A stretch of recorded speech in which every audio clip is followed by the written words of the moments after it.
12 मावळांपैकी एक असलेला नाणे मावळ भटक्या आणि निसर्गवेड्या पर्यटकांना या मावळाने अक्षरशः भुरळ घातली आहे. उंच उंच डोंगर रांगा आणि त्यातून वाहणारे पांढरे शुभ्र धबधबे, अलगद वर उंचवणारी धुक्याची धुलई आपलं मन मोहून टाकते.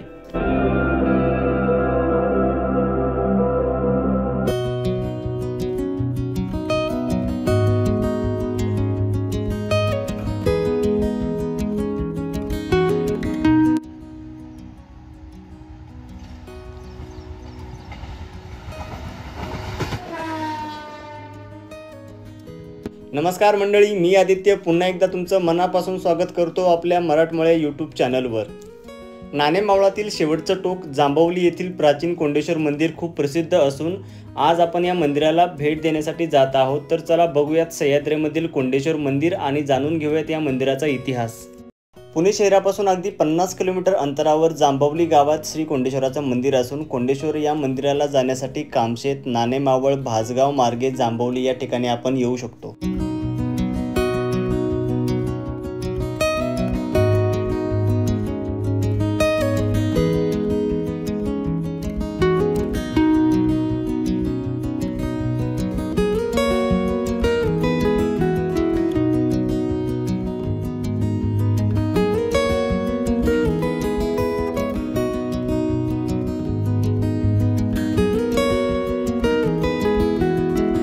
पावसाळा सुरू झाला की भटक्यांना काही ठराविक पर्यटन स्थळांची आठवण होते. कामशेत जवळील कोंडेश्वर महादेवाचं मंदिर, डोंगर, जंगल, झाडी आणि त्यात दडलेलं शिवशंभूंचं पुरातनकालीन मंदिराची भटकंती आपण आज या व्हिडिओमध्ये बघणार आहोत. तर स्टे ट्यून.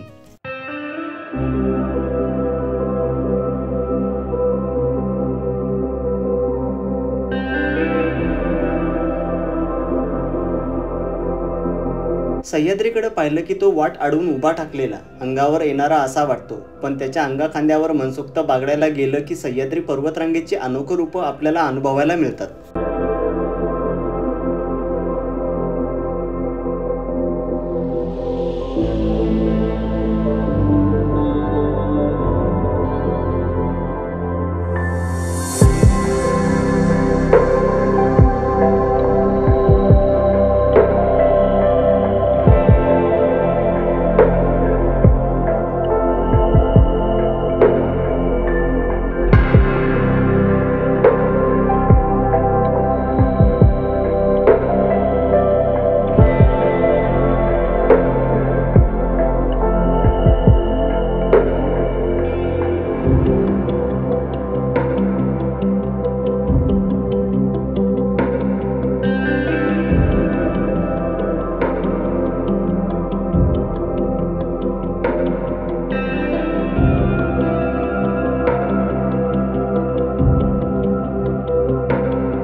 कधी कधी एखादी डोंगरवाट इतकी मनाला भुरळ घालते की एकदा जाऊन समाधान होतच नाही. सह्याद्रीमध्ये भटकत असताना उद्याचा दिवस आजच्यासारखा नसतो. रोज काहीतरी नवीन शिकायला मिळतं हे नक्कीच.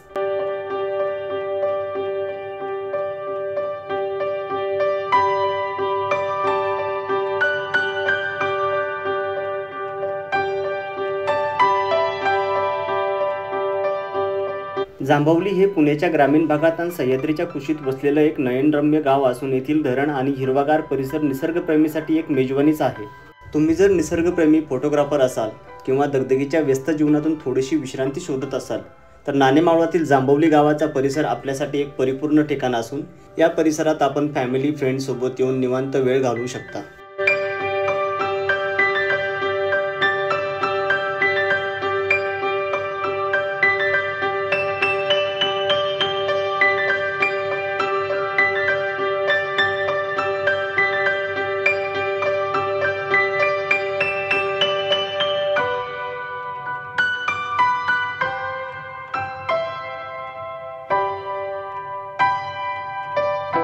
नमस्कार मंडळी, मी आदित्य पुन्हा एकदा तुमचं मनापासून स्वागत करतो आपल्या मराठमोळ्या यूट्यूब चॅनलवरती. तर आपण आज आलो आहोत नाणे मावळातील कोंडेश्वर या महादेवाच्या मंदिराला भेट देण्यासाठी. तर तुम्ही पाहू शकता हा मंदिराचा परिसर आणि आता आपण दर्शन घेऊन जाणून घेऊयात मंदिराचा काय इतिहास आहे ते. तर चला.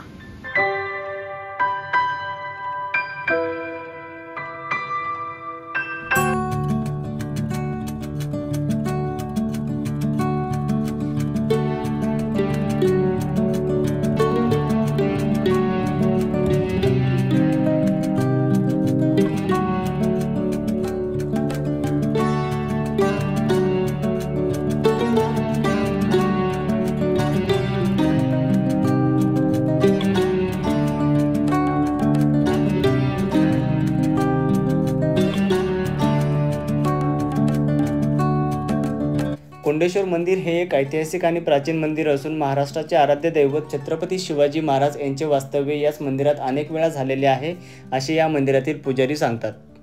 छत्रपती शिवाजी महाराज यांचा इतिहास असा या मंदिराबद्दल आहे की किल्ले लोहगड, विसापूर, राजमाची, कोंडेश्वर, किल्ले ढाकबैरी हे करून महाराज भीमाशंकरला जात असे आणि भीमाशंकरवरून किल्ले सोंडईला जायचे.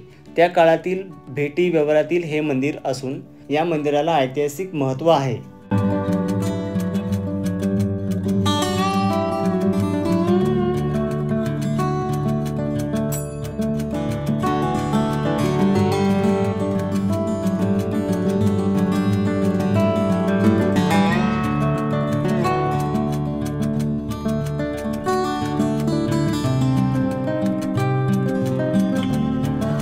हिरवेगार डोंगर आणि त्यावर धुक्याची दुलई, गर्द हिरवाईने नटलेली सुंदर सह्याद्री, धोधो कोसळणारा धबधबा आणि त्या बाजूलाच महादेवाचं मंदिर. कोंडेश्वरचा परिसर म्हणजे जणू स्वर्गच.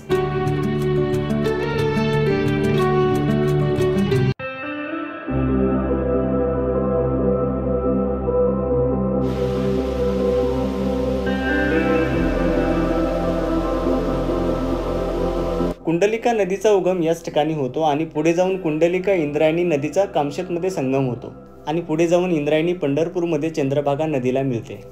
निसर्गाच्या कुशीत वसलेल्या कोंडेश्वर मंदिराला धबधब्याच्या रूपाने एक वरदानच मिळाले आहे. धकाधकीच्या आयुष्यात पावसाळ्यात निवांत क्षण शोधायचे असतील, पर्यटकांनी आवश्यक भेट द्यावी असे ठिकाण म्हणजे कोंडेश्वर.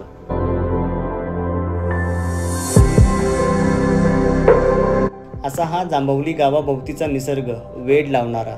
हिवाळ्यात तो गोठून जातो, वसंतात पुन्हा बहरतो आणि पावसाळ्यात नाहून निघतो. झिम्माड पाऊस, ओल्याचिंब वाटा, कोसळत्या धबधब्यांनी पावसाळ्यात हा सगळा घाटमाताच हिरवाईत भिजून जातो.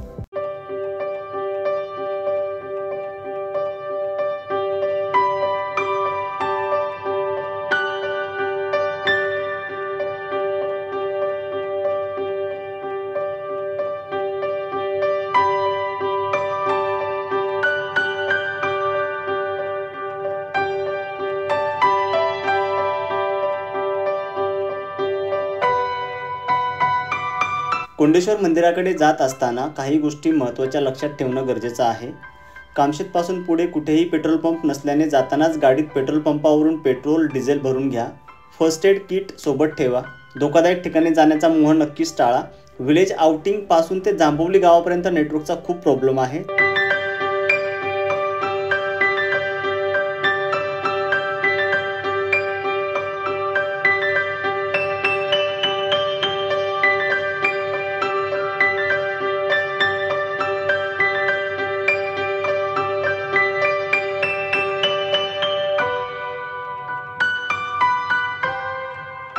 तुम्हाला पण काही पुण्यातील हिडन प्लेसेसबद्दल माहिती असेल तर कमेंट सेक्शनमध्ये नक्की सांगा.